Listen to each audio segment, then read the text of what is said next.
Are you ready to explore the exciting tech world like never before? Welcome to Better You, the podcast where we dissect the latest in business, technology, and startup trends, all with a keen focus on growth. So buckle up and get ready to stay ahead of the curve. Let's make you a better you. So, folks, welcome to another episode of Better You. And this time we have a guest speaker, Holden, who is one of the influencers in technologies and big advocate of open source technology called Apache Spark. And Holden, please feel free to correct me once I give the stage to you if I say something wrong. Holden is also the author of several books on Apache Spark. Uh, Holden, personally, I'm very excited to have you here. Long time ago, I heard your name from a friend because I was trying to learn Apache Spark. And my friend said, dude, have you heard about this influencer in the Spark community? Their name is Holden. You should join the live sessions on LinkedIn and YouTube. And that's how I found you several years ago. And since then, I'm your fan. But again, before I give stage to you, let me set the context of this episode. We will start with your personal journey, and as part of your transition of LGBTQ, and then we'll get into your how did you start in technology, and then final segment of the episode will be what's happening in technology and some fun facts about you. I know you and I we met for coffee, and I learned a lot about your motorbikes and other adventures that you do. So Holden, let's talk about something personal, if you don't mind. Uh, how did it all started as part of your journey? Yeah, sure. So, so my memory is what I would describe as fuzzy at best. So like a lot of people have like stories of their childhood, and those are not 100% there for me, but like they're somewhat there. Um, so I guess we're talking about like trans and like queer stuff, right? Okay, cool. Absolutely, yes. Yeah, there's like a few things that I remember, of course, and then there's things that like people have told me. Um, Supposedly, when I was a child, I really, really wanted to be a Highland dancer. It was very clear that I wanted to be the kind of Highland dancer that wore skirts, not pants. Um, I don't remember this, mind you, but whatever. And like I would say like the big things for me there, there was going away to college, of course, and you meet a whole bunch of different people for the first time. One of the things that I really remember, and this is going to sound cheesy, probably because it is a little bit, is there's like the it gets better ad campaign a while back, and I remember seeing like a trans software engineer and being like, oh, okay, like you can be a trans person and still work in tech, because at that point in my life I don't think I'd been exposed to really all that many like examples of trans people living what one would call like fulfilling lives. And so that was like an important thing. Another one was like moving to America. In the province that I grew up, the only form of like uh, healthcare for trans people was conversion therapy. So like, fuck that noise. Oh, I don't. Sorry for swearing. Um, You can swear. okay, You can swear. I love it. cool. But like, yeah. So it was like, yeah, that's not cool. So we moved to America and started to meet like other people in my community. There weren't like a lot of out trans people in college in Canada, really any that I know of at the time. So moving to America was like kind of a big thing, and getting to meet people in the community who were in tech, but also in other parts. Adriana is an amazing person. She's a DJ. I remember meeting her in San Francisco one of the early nights when I'd first moved here. Some coworkers were very much just like, "Oh, you don't know about this? You have to come and see this." And I was like, okay, I don't know what I'm doing. And then I did. And it was like, oh, cool. There's this really awesome trans person DJing this show. And like everyone thinks she's amazing. And it was really cool. It was really like uplifting to see that. And I mean, there's like bumps along the road, of course. Like I remember there's a company where I worked early on, and the HR person like expressed that she uh, didn't like having to share a bathroom with trannies at Google. I think were her exact words. Um, and so that was like, ooh, I don't know if this is the company for me, but that Google place sounds kind of cool. I should go there. Um, and so I did. Going to Google, I think was probably a really big thing because I met a lot of other trans folk in tech, and that was really awesome. I know employee resource groups get kind of like a bad rap from a lot of people, and certainly like there's limitations in what they can do, but I think for just helping people connect and see the options in their life and not feel as alone, um, they're amazing. They're not gonna make fundamental structural changes in the world, but uh, so that was pretty great. I remember, yeah. So so when I interviewed at Google, the first time, actually, well, not the first time. I interviewed at Google many times, but the time before I joined the first time, I interviewed like maybe as kind of like more of a stereotypical like male-ish presenting person, and then I got the job, and then like I was like, okay, I don't know what to do, and so I went and I talked to my to-be manager, the person who's going to be my boss, and was like, listen, like if I show up as like not a dude and like is that okay? And he was like, yeah, that's fine, that's cool. And so that's kind of just when I started switching my gender presentation more consistently. I'd been playing around with it before then. I think I had at one startup, I would have different gender presentations for different days of the week, which it was maybe weird, but it's the kind of thing when you're in San Francisco, it's just like, yeah, whatever. That's Holden, they're weird, but like this is just whatever. They write code, and it doesn't matter if they show up in a dress or pants, if the code compiles the same, or not, as the case may be, right? Love it. And like, yeah, so Yeah. yeah, big shout out to the manager. He was great. Very, very fortunate because I was like terrified. I didn't know what the hell I was doing. Um, and he was just like, yeah, that's not a problem. Yeah. Yeah, of course. Like, so you came in. So again, I apologize in advance if I say something wrong because my lack of knowledge. So you came in as a Yeah, dude, and then you joined as yeah, not a dude. yeah. I was like, I That's interviewed as a amazing. dude. I got a job offer, and I was like, okay, so listen, I don't actually want to show up as a dude at this job. And he's like, oh, that's fine. It's like, whatever. Um, and he was like really sweet. I remember, and like,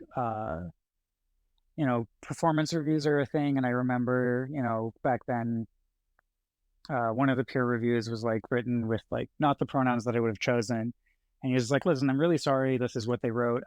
If you want, I can go and try and figure out how to change it. I don't think they meant anything by it. And it's like, that's fine. Nowadays, if that happened to me, I'd be like, yeah, let's figure out how to change it. But like back then, I was like, more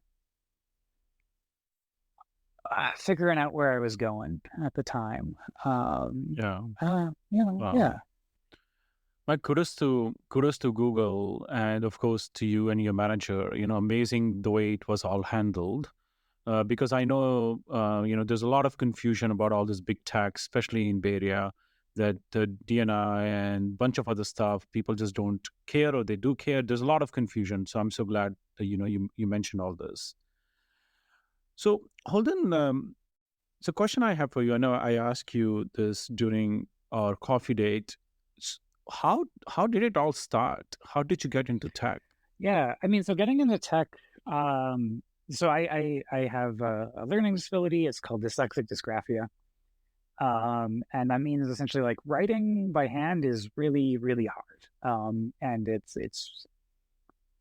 many standard deviations below where one would expect for someone at grade level or age to perform. And that's obviously challenging, especially back then when everything was handwritten. That was just what you did. And very very fortunately, unfortunately, I think these programs have since been cut. But like special ed teachers were very much like, okay, we need to get Holden a computer, and because then can type and just use the computer to write things instead. And so that was like probably I'd say the start. So like computers were like, oh cool, I can finally like express myself in a way that people can understand. Um, and that was pretty great. And then sort of down that rabbit hole, a lot of things opened up, but that would be like the entry point, which I think is kind of nice, because it's something which, how would I say this? One might not normally like want to have like challenges writing, but it ended up working out really well for me. And yeah. Wow, nice. Yeah. That's the story. So now, how are you in math? Oh yeah, okay. So I guess there's other things too, right? So there was also like so I could write, but I also wasn't very good at math either at the time.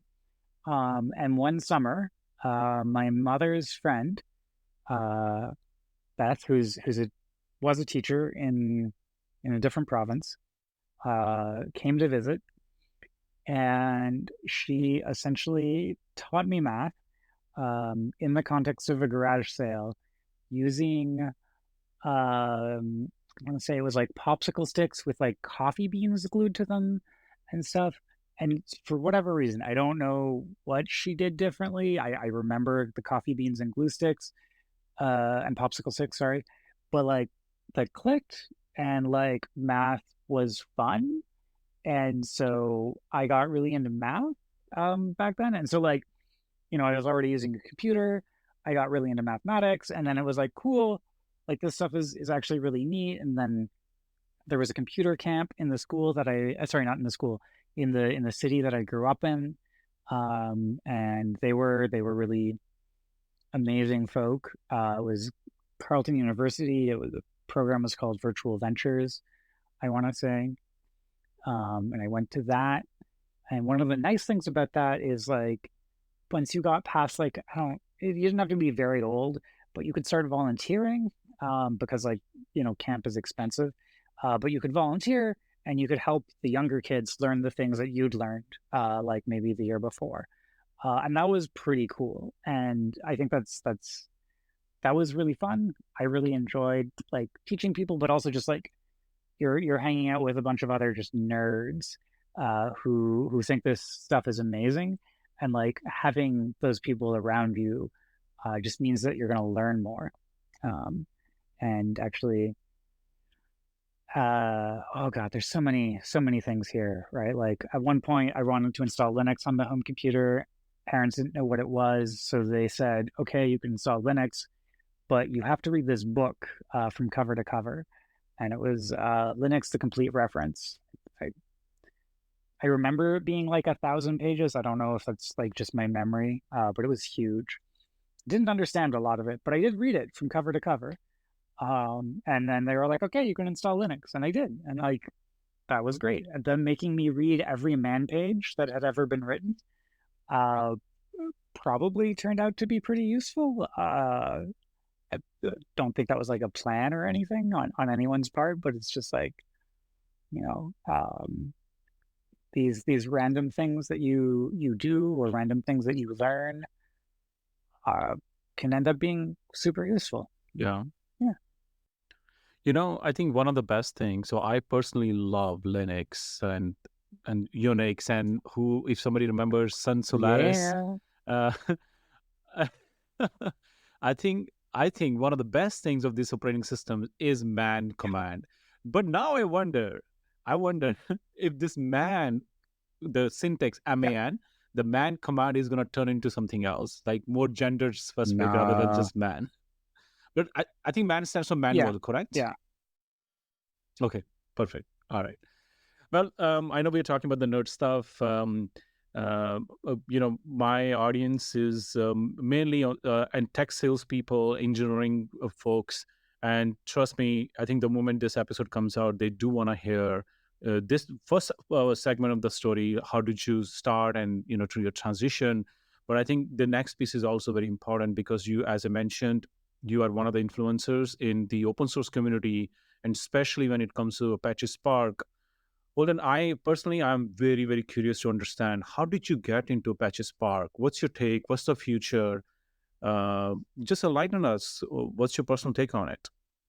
So, I mean, getting into Spark was, in another way, like a very almost happenstance sort of thing. Um, I was working at Google at the time, as I mentioned, which I ended up going to Google because the HR person at the company I was at before then wasn't really cool with trans folk.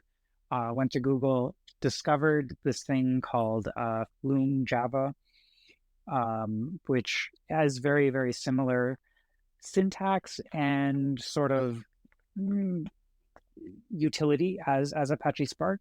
And I remember being like, wow, this is really cool. I like it a lot. But I'm an open source nerd at heart. And like I did Google Summer of Code way back when I was in college. Um, I think open source is really cool. And so it was definitely like, okay, cool. This tool is amazing. I love it. But also, I'm not going to be at Google forever. So what is the open source version of this tool? Um, and then I found Spark and I was like, oh, this is awesome. I already knew Scala from another job that I'd had. And so I started, playing around with Spark, and then some people came to me and asked me to write a book about it. And I was like, you know what? That seems kind of cool. I'm already teaching people how to use Flume Java at work. I can teach people how to use Apache Spark. It's pretty similar stuff. Let's go ahead and do that. And then wrote a book, got a job at Databricks. Didn't stay as long as I maybe should have in retrospect, looking at their stock price. But it was great, super fantastic and fun. And I've worked on Spark sort of almost continuously since then, with some brief intermissions in between, like when I got hit by a car. And so like I think Spark is really cool. I think it's got some really good potential for the future. I think some of the big things that I suspect we're going to see changing is sort of like this acceleration thing. And what that is right now, if you look at it, there's accelerators from NVIDIA, there's accelerators from Intel, there's accelerators from Apple. And essentially we're seeing a whole bunch of different people trying to make Spark executors run faster, right? So Spark achieves its speed and its ability to process data by just using a large number of computers. And that's great. And like that's super important. But once you're using all of these computers, if you're not using them as efficiently as possible, right? Because you're using so many computers, having these constant factor improvements in terms of speed can have a really big impact, right? Like in computer science, we normally focus on like algorithmic complexity, but in practice, when you're running at the scale of Spark, like the constant factors really matter, right? And so there's these huge speed ups that are coming. And right now, unfortunately, like everyone's going off and doing their own thing. And I hope we do see some standardization. I'd be more excited if we had like 2 accelerators instead of 5. Because like I think expecting users to choose the right accelerator isn't like a super realistic thing to do all of the time. And I think maybe 2 could make sense because like one for non-specialized hardware and one for specialized hardware could be reasonable. But I think that's something big that's going to come in the pipeline soon. Like these accelerators exist. They're not like there at 100%. but I think they're going to be production ready pretty soon. I think some people would disagree with me and say that they're production ready already. And I would push back lightly on that statement, with the exception of the accelerator Databricks. A lot of the people who are claiming large scale deployments of this, when you talk to the people who are actually doing this, it's like large scale proof of concepts is sort of the stage where we're at. So everyone's investigating it, but we're not seeing like the huge production use case switches happen just yet. But I think that's going to be like a matter of time in the next like 1 or 2 years, sort of. So a pretty short time frame, as far as like data technology goes. Yeah. Very nice. So, I was talking to a couple of my potential customers, and I learned. So basically, I believe NVIDIA folks, they own some accelerators, and then some owned by Microsoft. Of course, Databricks is the best version of Spark based on my experience and understanding. But going back to these accelerators, do you have any recommendations, unofficial recommendations on the accelerators if somebody wants to use? I mean, I think if you're a Databricks customer, obviously you should almost certainly be using the built-in Databricks accelerator. That's just going to be the best bang for money. As an open source nerd, I of course wish it was open source, but whatever. That's life. Not everything can be open source. Economics are complicated, and I only took Econ 101, so like I think I should probably not try and tell people how to run businesses. I love this. Okay, continue, please. Thanks. But like realistically, like I love computers, I love software. Someone's got to pay these bills, and it sure as hell isn't me. So like, if that's what they got to do, that's what they got to do. I think if you're not running inside of Databricks, if you've got like a huge GPU cluster sitting empty, the NVIDIA accelerator sounds great. On the flip side, I don't really know anyone with huge GPU clusters sitting empty. It's really hard to get your hands on a lot of GPUs these days. It's gotten a little bit easier as of late, but still, I would say like most people that I talk to are in a GPU constrained environment. And so that's sort of a challenge. But for the people that it makes sense for, it makes a lot of sense. And then sort of there's this other one, which is Project Gluten, which is largely from Intel, not exclusively. And then there's also Aero Data Fusion Comet, which is largely from Apple, but once again, not exclusively. How would I say this? I love the ideas behind Project Gluten. In my experience, it is what one might describe as somewhat forward sold in terms of its capabilities. And it's also, I don't love the code. And this is like a personal, stylistic, and sort of project management kind of view. And I think these things might change for the better, but as of today, I like a little bit more how Aero Data Fusion Comet is progressing and sort of their approach to things. It feels clearer. Now that being said, like Gluten can do more acceleration, but Aero Data Fusion Comet is a lot clearer about what it can and can't do. And in my opinion, that's a really important thing, right? Because I don't love having to second guess documentation. We know the documentation is never correct, but like there's things where it's got like GPUs in the diagram, and you're just like, I don't think this thing supports GPUs. I can't find it in the code, and you're like, yeah, no, it doesn't support GPUs, and it's just kind of like, so there's this line between like what they've done and what they want to do. And it's not always super clear where things are from looking at the project. And personally, I don't like that. If that's something that you don't mind, I think it's honestly like a little bit further ahead. On the flip side, also I think the Arrow Data Fusion Comet stuff I think the code's a little bit nicer and easier to read. It's Rust. It's generally, I think, pretty cool, and I think it's got some solid potential. Now, these are all just kind of guesses, right? Like, and these can all change, right? Yeah, yeah. Two things. I'm glad you mentioned gluten. So I love open source. I worked for Hortonworks, which is the open source version of Hadoop. I do come from a strong technical background, and for me, Apache is a strong community, and looks like gluten is also owned by Apache. Yeah. And which is great. Personally, which is great. And it looks like, if I'm not wrong, I heard of gluten a long time ago. If I'm not wrong, it's owned by Facebook/Meta. Yeah, correct? so it's complicated, I would say. So gluten is an Apache project, but it depends on the actual acceleration code is inside of other projects. So the shim layer is an Apache project, but the shim layer by itself isn't particularly useful. You need to shim to something.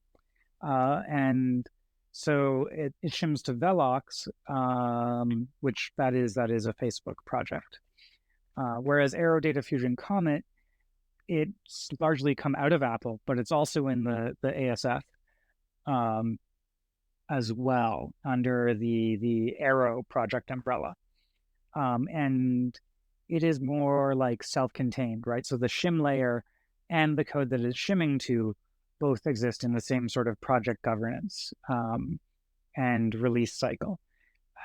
This has some benefits and some downsides, right? Like Velox, for example, is created to accelerate a whole bunch of different engines. And so, the trade-offs that are complicated and not too critical. Yeah. But Hey, that's the second episode that we're gonna do on Apache gluten. Let's switch gears. So when I started attending your LinkedIn and YouTube sessions, it was fun. And I have ADHD, so I couldn't focus too much, but I loved it. And the best part, I loved it that you were so open and so helpful to the community. And this brings back to the books and your publications. I would love if you can talk about your books with the audience, and how did it all start? How long did it take? And unless if you have to suggest one book to someone who wants to get his or her hands on Spark, what book would you suggest? Fantastic. I'd love it. So I would say the first book that I wrote ever, I wrote because the publisher reached out to me and asked me if I would be interested in writing a book. And I was like, you know what? I'm really enjoying teaching people here at Google. Writing a book sounds like a lot of fun. And so I told them yes. And actually, when you publish a paper or write a book at Google, I don't know if they still do this, but they give you a little cast iron Lego brick that I've got right here on my desk as a reminder of that. That took a while. It took a good length of time, probably about a year, I would say. Then the next book was Learning Spark, and I joined Databricks at that point, and they came to me and said hey, someone else is writing this book, but they kind of dropped the ball. You want to write a book? And I was like, well, I just did one. How hard could two be? Turns out that's not really how it works. But misplaced optimism of being in your early 20s. I figured I'd give it a go. And so I did. That one also took a while. I met some wonderful lifelong friends doing that. Anne Spencer, who is amazing. If you ever get a chance to work with her, fantastic person. And just, met a lot of the O'Reilly folks, all just really really good people. A lot of them, of course, have moved on from O'Reilly because there was that whole thing with the conferences back around the pandemic. It's very sad. But great people, lifelong friends, and terrible financial investment if you look at the direct financial returns. So writing books in general pays the worst of any of the technology jobs that are available. On the flip side, right, it's the sort of thing that you do as a long-term investment or because you want to teach people. And so I've kept writing books, and this is because I love writing. I love teaching people. One of the best feelings that I get is when people are like, "Hey, I read your book. It helped me do this thing," or like stuff like that. It makes my day, and it makes me feel great. And so I keep doing it because I keep being able to help people. The other thing is, like, realistically, it also makes it a lot easier to interview. And probably if I was doing freelancing, I could probably charge people more per hour than if I hadn't written these books. As it stands, I'm a W-2 employee right now, so it doesn't make a huge difference. But then again, it probably doesn't hurt when it comes time to negotiate pay, right? And so if I want to get a job working on Spark, generally, people are like, well, you wrote the book that I used to learn how to do the job that we're trying to hire you to do. So yeah, I'm gonna assume that you know what you're doing. And that can be nice, and it makes the interviews a lot more of a conversation. And I really like those because it tends to be where you can find out like if it's the kind of work that's the right fit, and if not, who else you might be able to recommend to them. Yeah, yeah. It's a lot of patience, a lot of work, a lot of discipline writing a book. And I learned this long time ago. I may be wrong, but for me personally, it's true.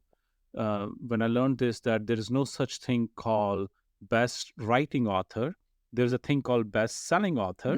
So that means that once you write the book, you have to travel around, book signing, webinars, talks, and so on. So people know about you and they will start buying your books. Yeah. So I would say to a degree that's true. Right. And like one of the nice things about O'Reilly, as far as publishers go, is like they help you with a lot of those things, right? And so they take a pretty sizable cut. But they've got editors. They'll like send books to like conferences for you to do a book signing at.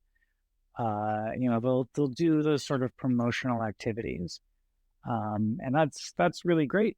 The other thing is like also as someone with ADHD as well, I need to have like external deadlines or other things happen instead, and so part of O'Reilly's service is reminding you that you agreed to write a book by sometime last year, and they'd really like it this year. Yeah, they keep you on track. They do. Yeah, they do. Cool. Yeah. So now we are going into the final segment of our episode. This is very exciting to me because when you and we hung out, we talked about this, that how scary it is to just do a solo bike rides across the country. Holden, I really want you to tell us how crazy you are when it comes to bike rides. Okay, so I like riding my bike, and to be clear, by bike here we mostly mean motorcycle. I also ride Vespas, and I do have an electric bike, but I'm not the kind of in shape person who's going to go for a long bicycle run. Or sorry, ride. I go for motorcycle rides. I find for me that they really clear my head. They let me focus on surviving. Right, there's that whole like, am I going to die thing kind of going on, and your brain just focuses, and that's a really great feeling. Especially like I think for folks with ADHD, there's like I think it's called thrill-seeking behavior, but it's just like this like it's a way to focus and not have 20 different things going at the same time.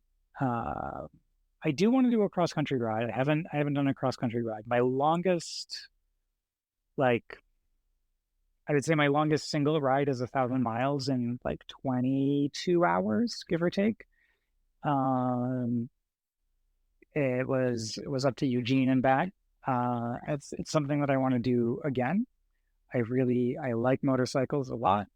They're pretty great. I guess to tie it back, also help run a queer trans-focused motorcycle crew in San Francisco.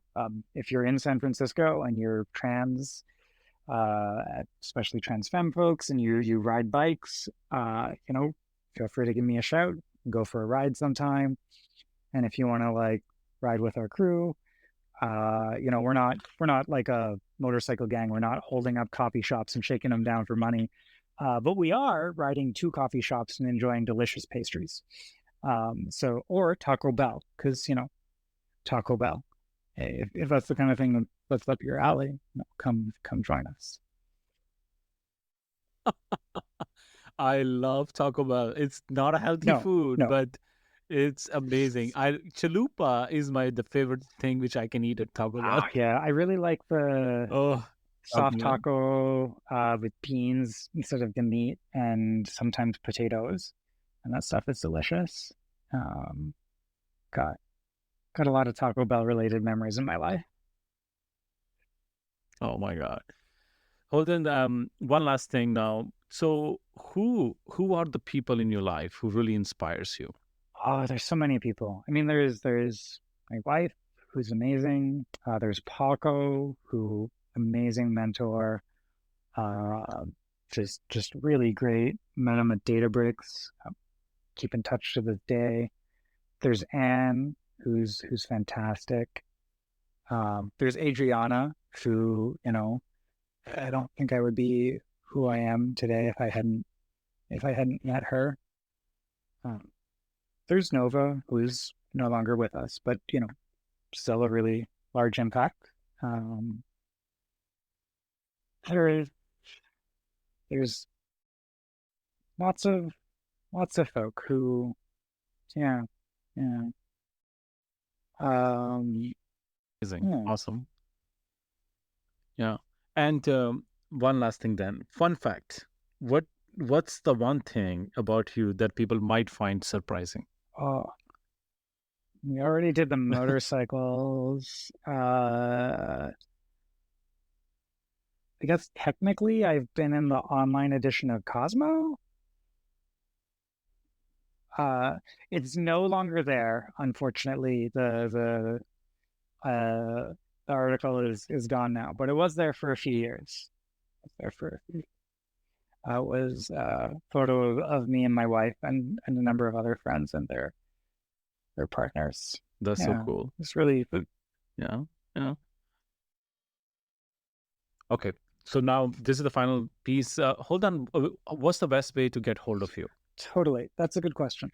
Oh God. Don't give your phone number. No. So it's not too hard to find. I think probably the best way to get a hold of me realistically is still Twitter. I don't like it, but that's a habit that I haven't managed to kick. You can email me, of course. It's Holden, HOLDEN, at pigscanfly.ca. And just please keep in mind that I have not a great memory or attention span. I also have I want to say 120,000 unread messages in my inbox. So if I don't get back to you, you probably need to send me another message. Because if it's not there, I probably just didn't see it. I need to do a better job of that. It's in my list of things to work on with my therapist and ADHD coach. But I would say that I don't have my email inbox under control yet. Hold on, are you okay if I paste the X link in the comment section? Totally. And you can put my email there too. Oh, very nice. Okay, pigscanfly.ca. Yeah, right? CA for Canada. That's interesting. Yeah, that's very interesting. I have to look that up now. Well, Holden, thank you so much. And this ends our episode. Anything you want to say before we depart? Okay, two things. First off, thank you so much for having me. I really appreciate it. It's awesome. The other one is I have this like side project that I've been working on that I would be remiss if I did not try and get people to use and give me feedback on. It's an AI tool to generate appeals to health insurance denials. And if that's something that you think sounds kind of cool, it's open source. You can go to fighthealthinsurance.com and you can upload a health insurance denial and try and generate an appeal. If it goes well, let me know. If it goes poorly, let me know too. And I would love feedback. But obviously, if you're not comfortable like sharing your health insurance denials with like AI systems, don't feel obliged to. And you can check out the privacy policy, et cetera, et cetera. Yeah. Brilliant. Holden, thank you so much. Thank you so much for having me. I really appreciate it. Is there anything that you want to tell And I will people? see you soon. No, I think this is great. I love connecting with people, and I'm so glad to have you as a friend. And would love to spend more time with you, talk about, all the other technical stuff that you were discussing. Again, we should stay in touch. This is amazing. Let's grab coffee. Yes. Coffee's on me this time. Okay, fair. I know you bought it last time. Yes. You can awesome. Get next. Holden, thank you. Thank you so much. Yeah. See you. Bye. Thank you for tuning in to this episode of Better You. I hope you enjoyed our deep dive into today's topic and found some valuable insights to help you on your growth journey. If you liked what you heard, be sure to subscribe to the podcast so you never miss an episode. And don't forget to leave us a review and share Better You with your friends. Together, let's continue exploring the exciting world of tech and business. Until next time, stay curious, stay innovative, and keep growing.